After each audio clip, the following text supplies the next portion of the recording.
Puji Tuhan, shalom. Tetap semangat. Saya heran kenapa Bapak Ibu duduknya di belakang banget ya. Apakah di sini memberikan duduk untuk para malaikat kali ya? Bolehkah saya minta tolong yang di belakang maju dong biar lebih dekat. Boleh ya.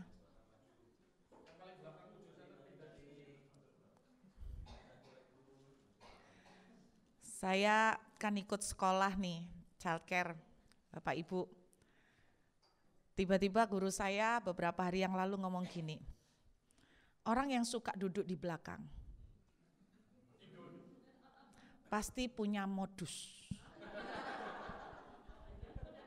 Dia bilang begitu.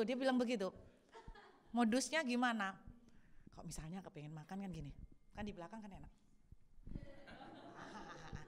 Jadi pokoknya dia selalu bilang begini, orang yang suka milih duduk di belakang berarti yang punya modus, katanya dia. Kata guru saya, bukan kata saya. Kalau saudara merasa benar, puji Tuhan. Kalau saudara merasa tersindir, haleluya. Ada yang mau nambah duduk depan? Masih banyak nih. 1, 2, 3, 4. Iya.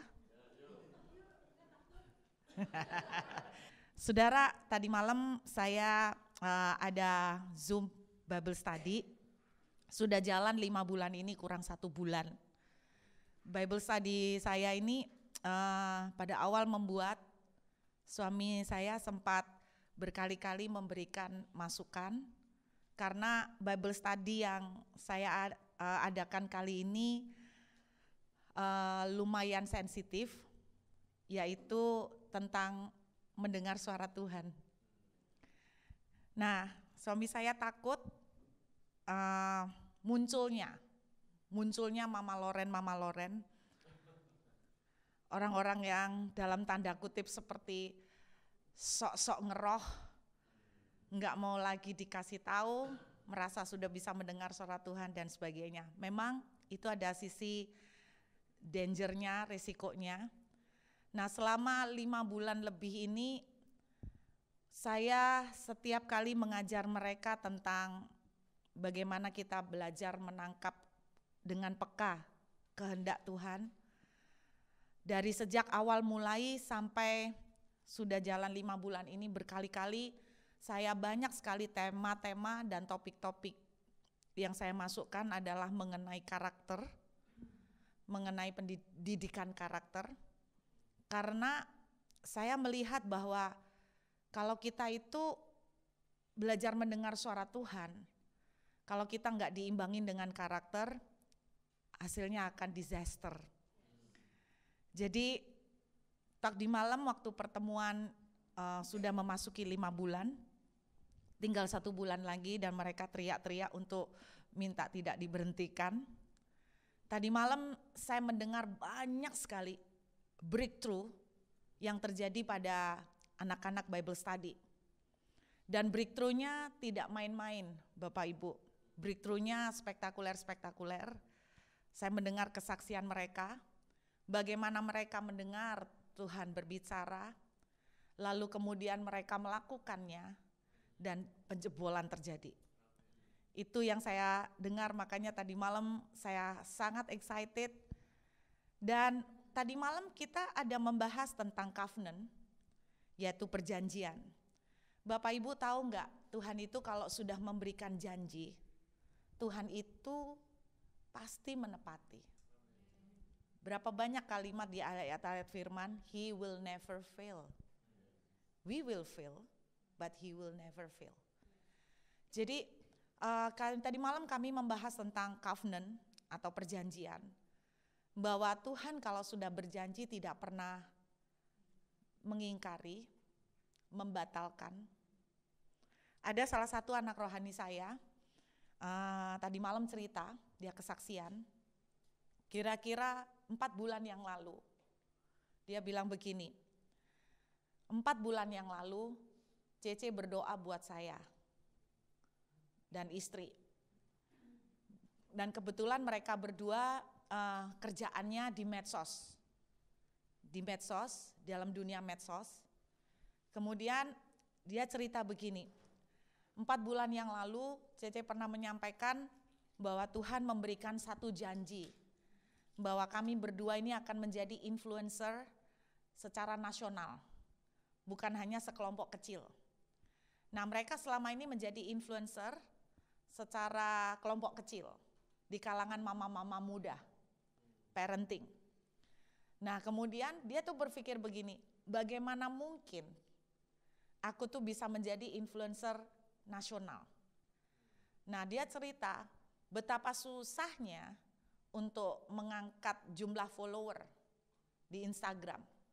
Sampai dia bilang begini itu sudah setengah mampus katanya. Saudara, 4 bulan berjalan, tadi malam dia cerita dengan sukacita. Kami semua bilang sama dia, congrats ya, congrats. Nah, dia tiba-tiba pada waktu berjalan selama 4 bulan ini, mendengar Tuhan memberikan pimpinan, mulai bikin TikTok. Nah, secara pribadi dia ini gini, aduh TikTok kan selama ini gambarannya TikTok itu kan orang joget-joget kayak gitu ya. Katanya dia, aku ndak mau jadi kayak bahasanya dia tuh kayak alay-alay gitu loh. Kayak joget-joget yang ndak ada maksudnya, nggak ada value-nya. Apa sih kalau Anda lihat TikTok kan nari-nari gini ngikutin lagu apaan sih gitu loh. Nah, ketika Tuhan memberikan pimpinan supaya dia mulai mengerjakan TikTok, dia mulai lakukan. Dan di luar dugaan, beberapa waktu yang lalu TikTok mengadakan perlombaan.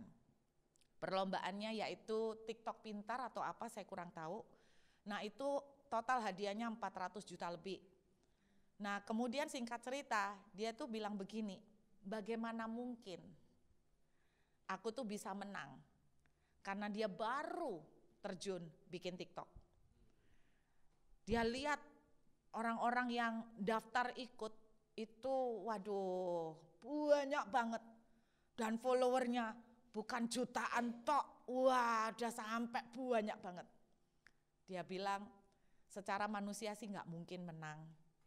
Tapi dia belajar melangkah, Tuhan kasih dia direction, ambil ini, lakukan. Singkat cerita, tadi malam dia cerita bahwa dia memenangkan gold medal, juara 1 dari ribuan peserta TikTok dari berbagai tempat.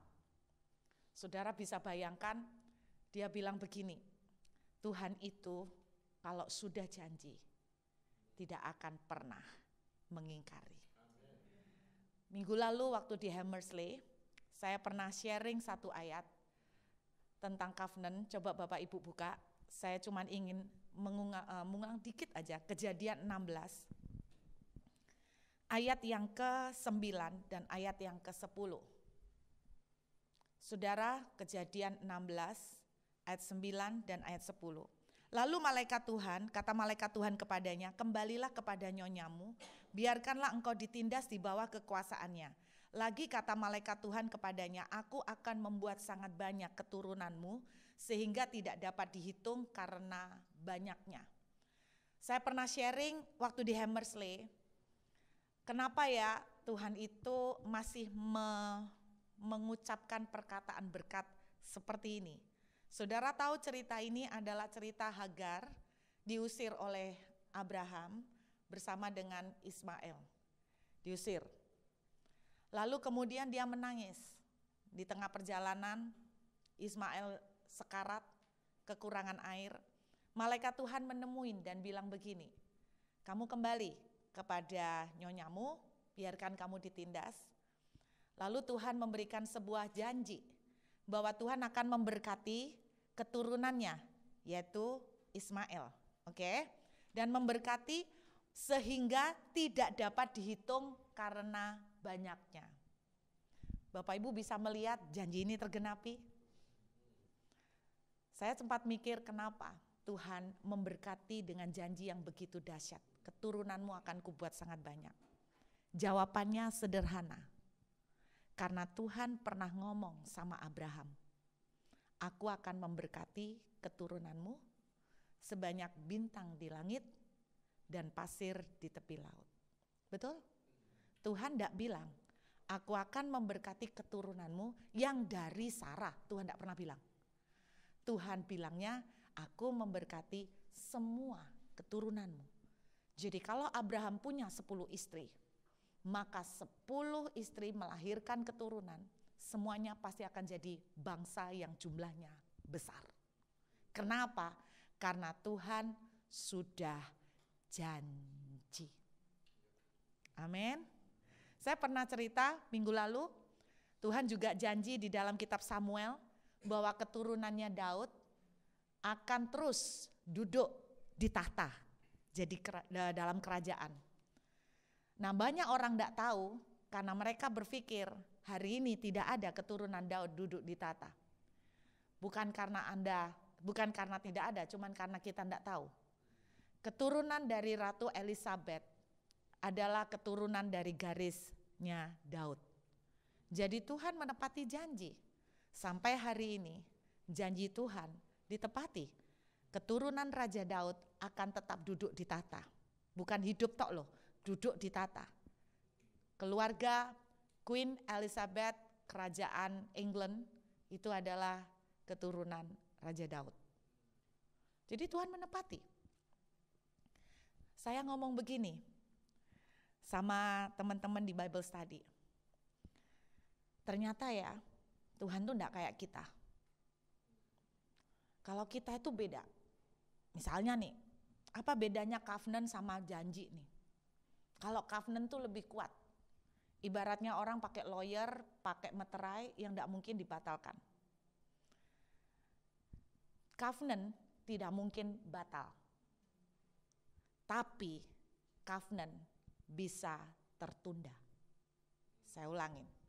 Perjanjian Tuhan, janji Tuhan buat saudara, tidak pernah batal. Tapi bisa tertunda. Tertunda berapa lama Burut?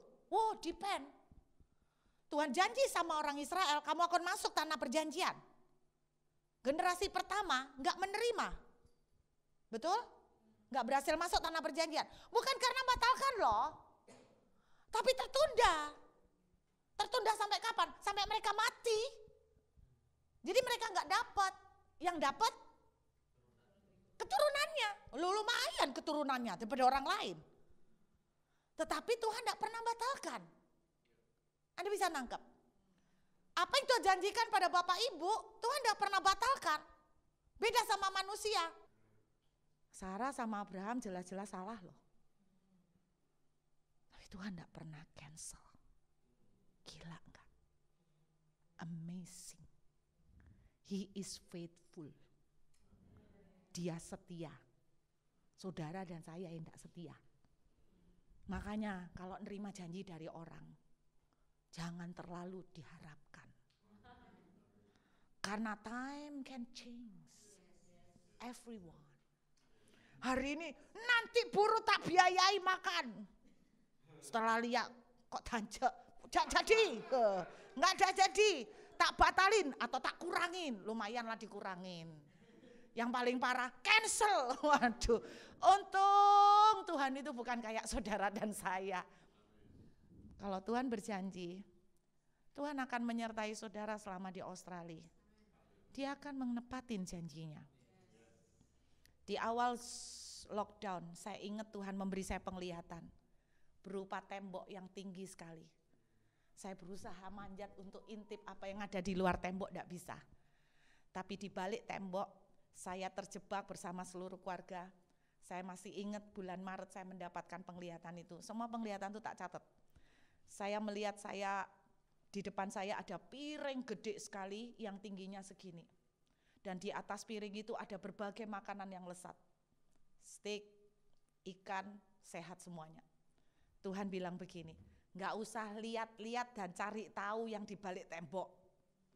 Maksudnya Tuhan itu kamu tuh nggak usah bingung sampai kapan kondisi ini akan seperti ini. Nanti mau ya apa ke depan kamu itu bukan urusanmu. Satu janjiku, aku akan memelihara kamu dan keluargamu. Bukan hanya memelihara, tapi aku akan memelihara dalam kelimpahan. Nah, dan puji Tuhan, sudah 8 bulan kelok Tuhan memelihara dengan segala keajaiban. Tuhan memberkati, Tuhan melimpahi, menyediakan semuanya amazing.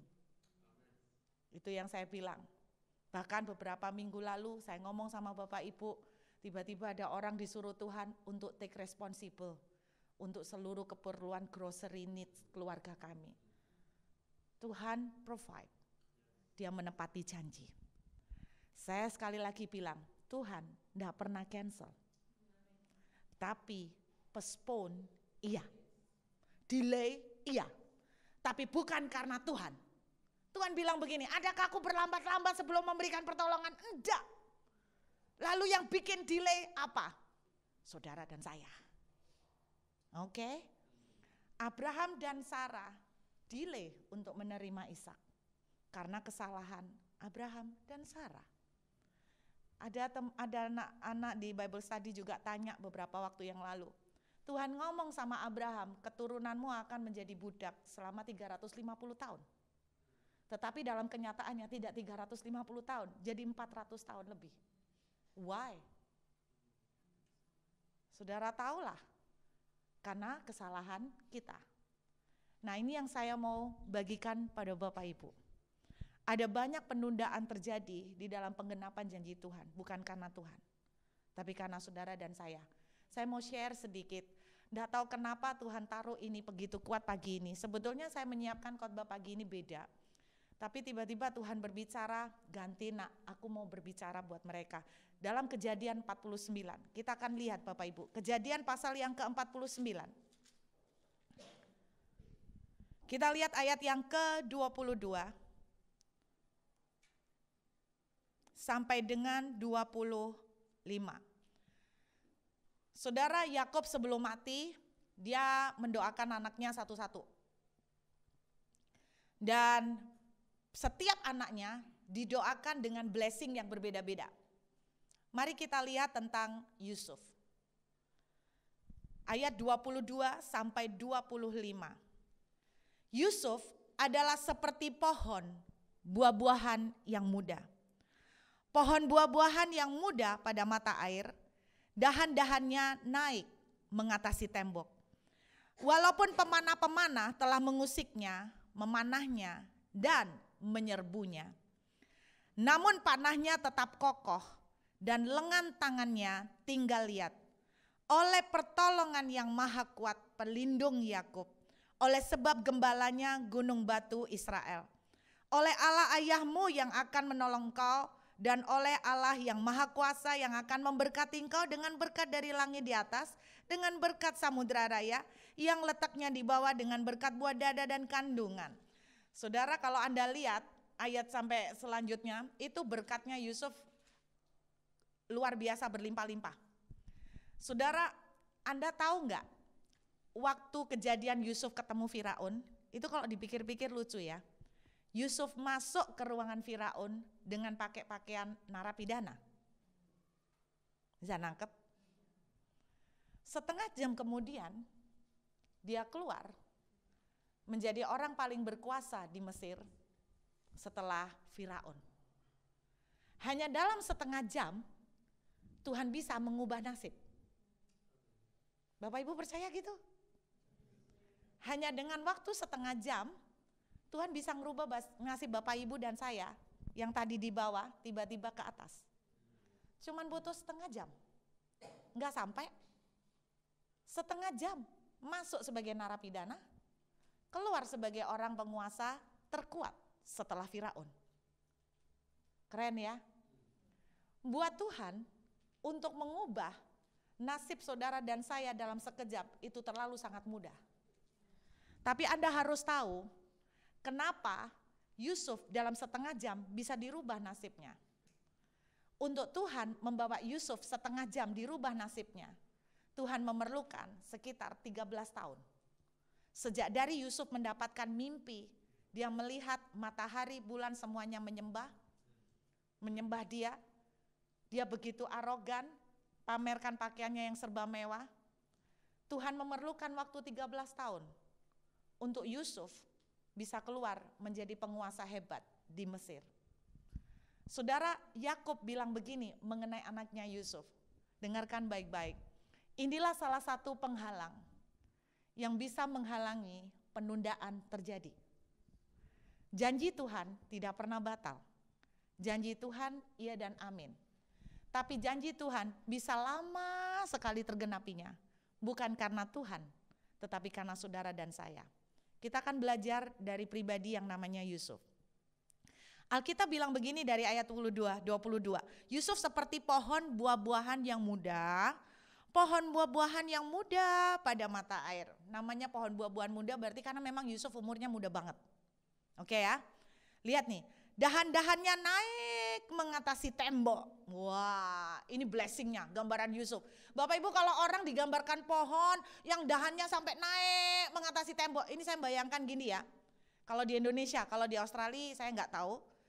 Kalau di Indonesia orang nanam mangga nih, mangganya sampai naik, sampai ke sebelah, melewati tembok. Nah, kalau di Indonesia memang tidak ada peraturan tertulis, tapi diakui seluruh Indonesia. Jadi kalau mangga yang lewat ke tembok sebelah, loh berarti itu sah menjadi milik tangga sebelah kan gitu tau mestinya ya, bener gak?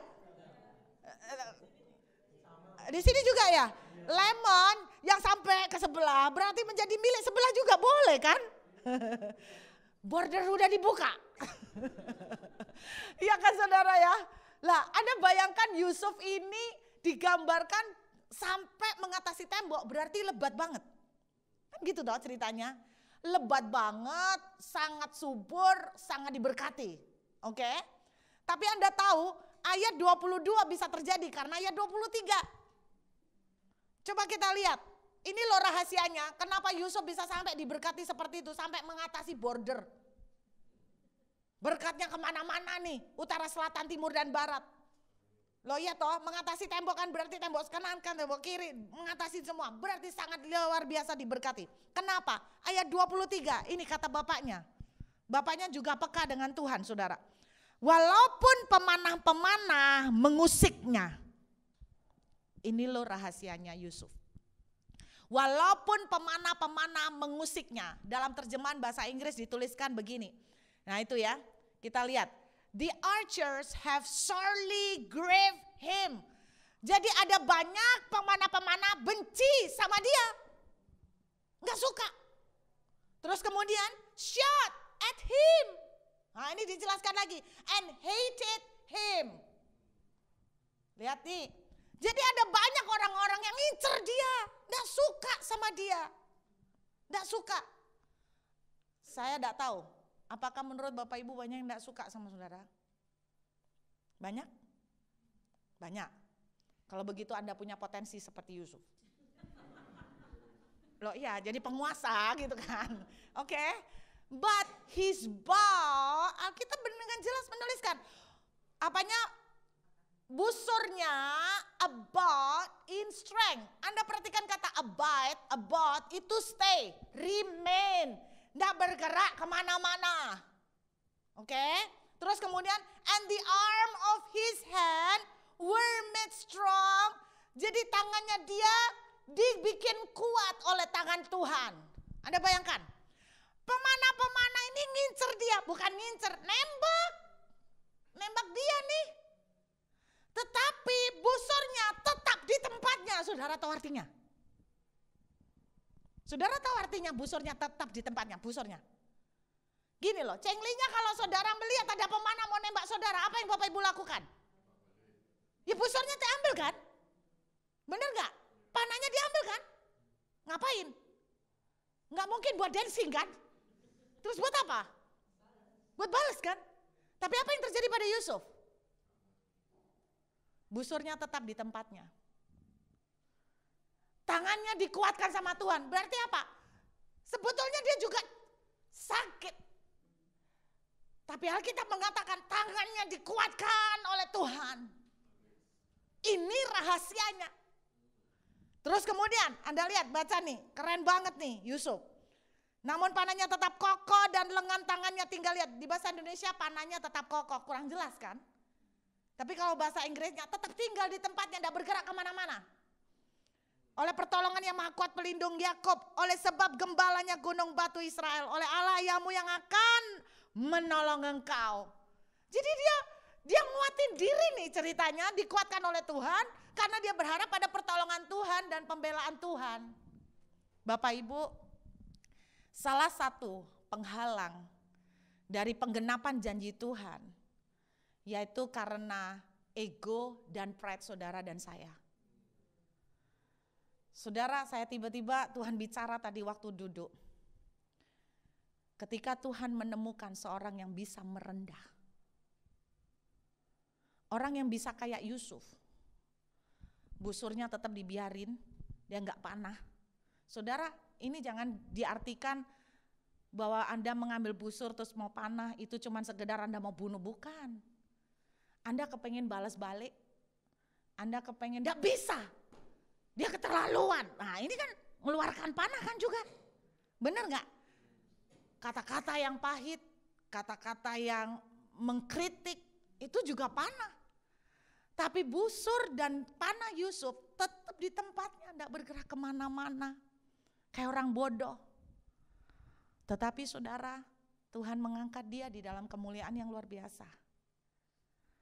Orang yang bisa rendah hati, hanya orang yang bisa rendah hati yang bisa membuat panah dan busurnya tetap stay di tempat. Amin. Hanya orang yang rendah hati yang bisa tetap sakit Tuhan, dia apa-apain. Hanya orang yang rendah hati. Tapi bukankah kita bilang Tuhan suka dengan orang yang rendah hati. Orang yang rendah hati itu yang Tuhan akan tinggikan. Bapak Ibu, saya ngomong sama anak-anak di Bible Study. Salah satu penghalang janji Tuhan digenapi karena saudara dan saya banyak menyimpan ego. Bapak Ibu kalau dipikir ya, enggak peduli anak Tuhan, enggak anak Tuhan. Tapi yang serem tuh banyak anak Tuhan. Kita ini egonya tinggi loh. Saya harus mengakui saya masih punya pride. Makanya Tuhan ketika ketemu Yusuf, begitu rendah hati, dia apakan aja, bahasa Inggrisnya ngendek, saudara. Ini yang Tuhan suka. Saudara, ingat saya pernah khotbah tentang Siklak. Bagaimana Daud dipulihkan Tuhan, semuanya habis. 2 minggu kemudian janji Tuhan digenapi, dia jadi raja. So fast, dari habis semuanya, 2 minggu kemudian, cuma 2 minggu langsung jadi raja. Terbalik 180 derajat. Anda tahu ceritanya di dalam 1 Samuel 30? Apa yang dilakukan Daud sebelum mengalami pengangkatan jadi raja? Daud membawa persembahan hasil menjarah sama orang Amalek banyak banget. Dia bagi-bagikan ke siapa? Dia datang ke tua-tua Yehuda. Bapak Ibu tahu kenapa tua-tua Yehuda? Karena merekalah yang menolak Daud. Merekalah yang juga salah satunya yang berusaha untuk istilahnya mengincar Daud, membunuh Daud karena tua-tua. Saya bukan mengolok orang tua, tapi makin tua, makin atos. Loh iya kan? Bapak Ibu, yang menyalibkan Tuhan bukan orang non-Kristen. Yang menyalibkan Tuhan, imam. Orang yang merasa ngerti firman. Orang yang merasa tahu banyak. Saya mau berdoa, biarlah kita akan menjadi selalu seperti orang yang tidak tahu apa-apa. Makin bodoh, makin Tuhan suka. Tuhan, aku enggak ngerti loh, ketap-ketip, makin bodoh, makin Tuhan senang. Serius. Saudara, dengarkan baik-baik. Ketika Daud mempersembahkan banyak jarahan ke tua-tua Yehuda, bayangkan orang yang menjengkelkan loh, orang yang nolak dia, justru dia datengin dengan humble. Dan tidak lama orang yang jengkelkan ini yang datang untuk ngangkat Daud jadi raja.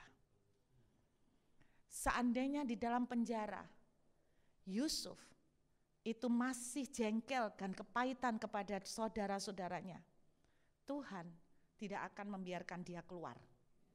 Kenapa? Karena kalau dia keluar dan kemudian jadi penguasa, maka dia akan bunuh dan basmi bangsa pilihan. Tuhan tidak akan biarkan.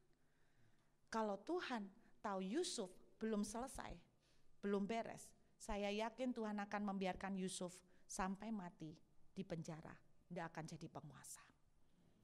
Saya berdoa banyak janji Tuhan akan digenapi buat Bapak Ibu. Ada sebuah cerita yang saya dengar dari seorang wanita di Hammersley. Cerita ini sudah saya dengar beberapa tahun yang lalu. Dan ada cerita lagi yang saya dengar juga dari seorang teman kemarin yang membuat hati saya hancur. Bapak Ibu, ada seorang tentara Afrika atau Cina, saya lupa. Ada seorang tentara begitu cinta sama Tuhan. Cinta. Saking cintanya, orang tuh kalau cinta, mau makan ingat kamu, mau tidur ingat kamu, jalan kemana ingat kamu, itu kan cinta. Anda cari tahu, kalau ada seseorang apa yang paling senang dia omongin, yaitu cintanya dia. Kalau dia suka ngomongin, bolak-balik ketemu dia makanan terus, berarti dia memang suka makan. Loh iya, what you love, you will always speak about it. Pasti kan? Nah, orang ini cinta banget sama Tuhan. Begitu cintanya, semua teman-teman tentara selalu diceritain tentang Tuhan Yesus. Termasuk komandannya. Gak seneng. Orang digituin itu gak seneng. Akhirnya apa? Saking marahnya, si komandan akhirnya mencari cara untuk hancurkan dia. Gimana caranya? Dia ini punya kelemahan gak bisa nyetir mobil. Terus komandannya bilang gini, kamu gak usah banyak ngomong terlalu panjang. Kalau memang Allahmu yang kamu ceritakan tuh hebat, gini aja. Besok pagi-pagi kamu datang jam 5, kita kumpul di sini. Kamu angkat barang dari gudang sana, pindahkan ke sana, pakai truk itu. Kalau memang kamu bisa nyetir, aku akan percaya bahwa Tuhanmu hebat. Karena bosnya berpikir mungkin semalam tidak nututi belajar mobil. Dia nangis semalaman, Tuhan ampuni hambamu, cuman gara-gara hambamu tidak bisa nyetir, Tuhan belum dapat SIM. Tuhan, nanti hambamu ini gara-gara hambamu yang bodoh ini, mereka menolak Engkau. Tolong hambamu ini Tuhan, jangan sampai anakmu ini mempermalukan. Jam 5 dia datang. Ternyata komandannya udah siap bersama dengan tentara-tentara yang lain yang sengaja mau lihat untuk malu-maluin dia. Dan komandannya bilang gini, tapi kalau kamu sampai enggak bisa nyetir, kamu keluar dari batalion ini. Bayangin. Dia masuk ke truk, nangis, ketakutan, keringat sejagung-jagung. Tuhan tolong, ini gimana cara nyetir truk? Tuhan gimana? Ya dia ambil kuncinya ditaruh di situ, dia cari lubang kunci, dia pasang, dia puter-puter, tiba-tiba cederek, ya kan? Nah dia tidak tahu mana ini alatnya untuk jalanin, ya dia pencetin semua. Ternyata gas, dia pencet jalan. Oh jalan, tinggal ngarahin setir. Terus ya angkat barang dari sana, pindahkan ke gudang yang lain. Dan waktu dia melakukan ini, komandan sama seluruh tentara melongo. Setelah selesai, komandannya lari, bersujud di kakinya, nangis. Aku percaya sekarang bahwa Allahmu itu hidup. Bapak Ibu mungkin mikir gini, masa gara-gara cuma tidak bisa nyetir? Masalahnya Bapak Ibu, di dalam truk itu tidak ada mesinnya. Itu kisah nyata. Problemnya, tanpa sepengetahuan dia, komandannya bersama teman-temannya mencabut mesinnya. Jadi truk itu kosong tanpa mesin bolong. Cuman bangkai frame-nya. Makanya mereka melongo, bagaimana bisa jalan? Ada satu lagi seorang gadis muda dari India. Saudara, dia begitu cinta Tuhan. Satu kampung tidak ada yang kenal Tuhan. Dia dibenci semua orang. Tapi dia selalu diam. Dan dia cuma berusaha untuk membagikan tentang Tuhan. Bapak Ibu, semua kampung marah. Wanita ini diseret, ditelanjangi, hendak dipermalukan. Jadi tua-tuanya nelanjangin, hendak dipermalukan. Diarak ke seluruh jalan. Tetapi keanehan terjadi.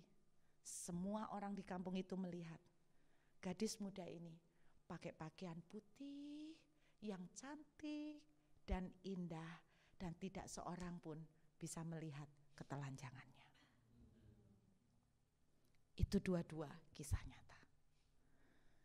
When you love God so much, Tuhan akan bela saudara. Tuhan akan bela saudara. Dan orang yang cinta sama Tuhan, dia akan rela untuk merendah. Dia akan rela diinjek-injek kayak apa. Orang yang mengasihi Tuhan, Tuhan tidak akan bikin dia dibikin malu. Dengar Bapak Ibu, waktu saya dengar cerita ini, Tuhan bicara, "Nak, adakah terlalu sulit bagiku untuk bikin trukmu jalan walaupun tidak punya mesin?" Hari ini, mungkin Anda melihat di depan mata, gak ada mesin sama sekali. Secara manusia tidak ada mesin. Tapi kalau engkau merendah, seperti wanita yang dikatain Tuhan, hanya anjing yang bisa nerima remah-remah. Wanita ini bilang, "Iya Tuhan, aku memang anjing. Aku tidak bisa hidup tanpa Engkau." Wow, mereka lah yang paling tidak akan pernah Tuhan itu bisa tahan. Perhatikan orang-orang yang di Alkitab. Siapa yang bikin Tuhan tidak bisa tahan?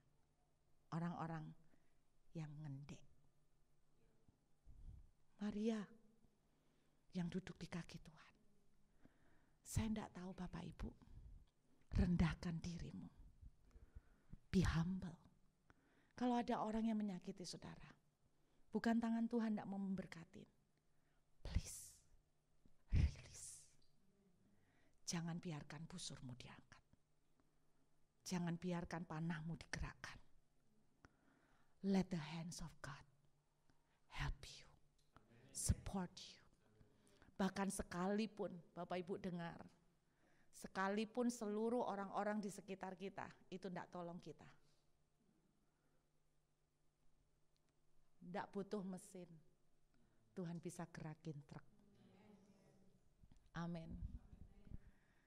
Bahkan saya tuh sampai Tuhan itu ingatkan gini, menurut kamu untuk dapat PR harus jalur begini, jalur begini, jalur begini. Tiba-tiba Tuhan ngomong begini, aku enggak butuh jalur. Aku enggak butuh jalur. Even when there is no way, I can move. I can move the truck. Bapak Ibu, saya enggak tahu apa yang Bapak Ibu pergumulkan. Kau berusaha untuk menggerakkan trukmu, truk keuanganmu. Satu, rilis. Biarlah engkau seperti Yusuf, be humble. Kayak orang bodoh lah Bu. Saya akhiri dengan Mazmur 73. Coba Bapak Ibu lihat, Mazmur 73.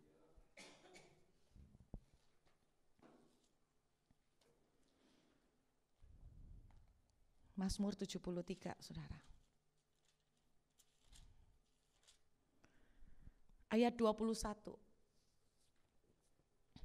Mazmur ini ditulis oleh Asaf. Pada zaman Raja Daud ada 4 kelompok penyanyi. Heman, Yedutun, Asaf, sama satu lagi Sion kalau tidak salah. Ada 4 kelompok. Dan Mazmur 73 dinyanyikan oleh kelompok Asaf. Kebanyakan kitab Mazmur adalah gambaran pujian mengenai apa yang dialami oleh Raja Daud. Kita lihat Mazmur 73 ayat 21. Ketika hatiku merasa pahit. Adakah di antara saudara yang pagi hari ini merasa pahit?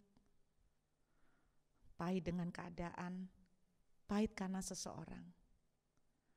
Dan buah pinggangku seperti menusuk-nusuk rasanya. Bahasa Inggrisnya beda. Coba kita lihat buah pinggang itu apa bahasa Inggrisnya. Ayat 21. Thus my heart was grieved and I was pricked in my reins. Ada sebuah terjemahan bilang begini. Sampai pikiranku itu gelap. Aku tuh enggak tahu mau apa. Berarti orang yang digambarkan di Mazmur 73 ini sangat stres, sumpek, susah, hatinya sakit. Oke, perhatikan. Ini gambaran yang luar biasa. Aku dungu dan tidak mengerti. Dungu mau ya apa? Tidak ada jalan, aku tidak tahu harus apa. Kok kayak gini semua? Gambarannya luar biasa, seperti hewan. Pemazmur digambarkan seperti hewan. Yang ngalamin ini menggambarkan dirinya seperti hewan. Bapak Ibu, seperti hewan. Ngerendah. Aku dekatmu, tapi aku tetap di dekatmu. Ini loh amazingnya. Banyak dari kita ketika hatiku sakit, kita bukan seperti hewan, tetap di dekat kaki Tuhan. Kita mungkin seperti Goliat yang lu pikir cuman lu tok yang punya hati.